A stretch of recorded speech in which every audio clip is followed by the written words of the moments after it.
Biyernes, tabang medical kita ngunyan. Siyempre pa partner, igwa kitang ipipresentar partner na natabangan kan sa tuyang programa. Ayun, oo. Digdi lang yan. Sa tabang ora mismo kan Action Call Center, ang programang Padagos mga tugang na nagtatabang, nag-aalalay sa mga kapwa Bicolano. Siyempre, dahil yan sa karahayang buot kan Ako Bicol Party List. Correct, partner. Partner, ngunyan na pagkahapon, manungod ang sa tuyang pag-urulayan, partner, sa chronic kidney disease. Oh, anong gustong sabi yung kayan? Pag chronic kidney disease, partner, ano ang naglalaog sa isip mo? Siyempre, partner, failure iyan kan sa tuyang kidney.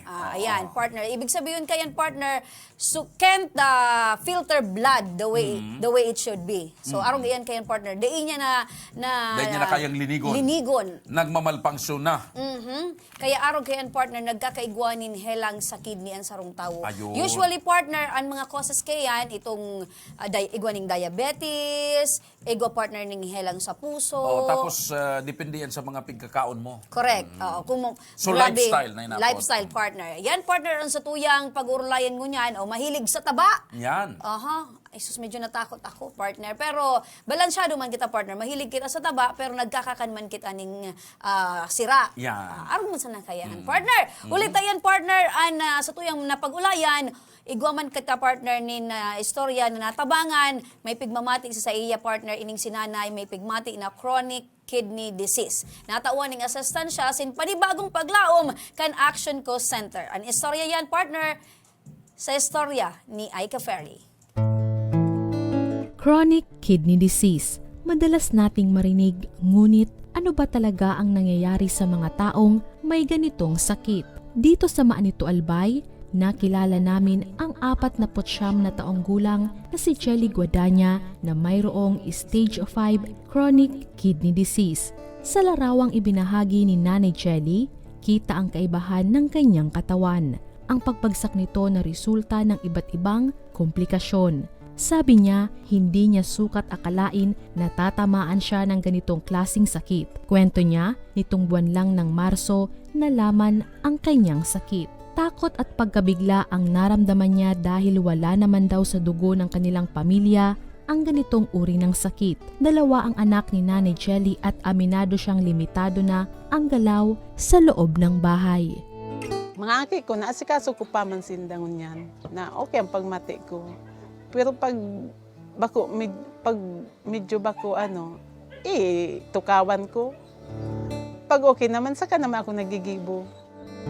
Isa sa suliranin na kinakaharap ng pamilya ni Nanay Jelly ay ang pagpapadialysis upang guminhawa ang kanyang pakiramdam.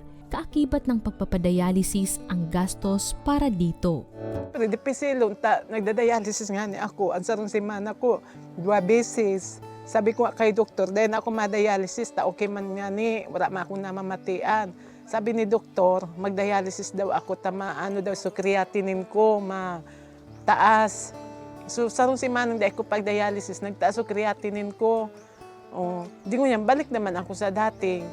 Ambis ipambakal ko para sa mga aki ko. Di ko na nababakal, tama-taram sinda. Sa imo na lang, mami, paano ka mapadialysis ka? Tiga-tagaman na ninda sa kuya. Ambis sa inda na ito, ang pambakal sinka ni maireskwila na naman.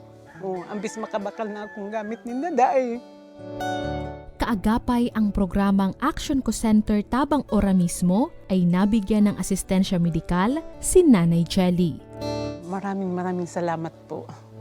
At dahil ko na napumpa itong itinabang sa kuya kang Ako Bicol, dahil minautangon pa. Dakulang bagay po ito sa muya, lalo na po sa ko. Malaking tulong po yun. Hangad namin ang agarang pagaling ni Nanay Jelly. Walang ibang hiling ang programang Action Ko Tabang Ora mismo, kundi ang matugunan ang pangangailangan ng bawat Bicolanong nasa laylayan. Ayan, partner, ngiti sa mga labi ni Nanay. Partner, so dakulang pag-asa ang inatod kan Action Call Center kan Tabang Ora mismo kan Ako Bicol kay Nanay. Yan. Kaya salamat man kay Aika Ferry, nakuha niya, partner, na matabangan, nakuha niya duman sa Si Aika Ferry ang sarong buhay na instrumento para ang tabang kan Action Call Center and kan Ako Bicol makaabot sa mga kababayan tang Bicolano. Siya ang Bicolanang Dora Explorer. Yes. Ayan.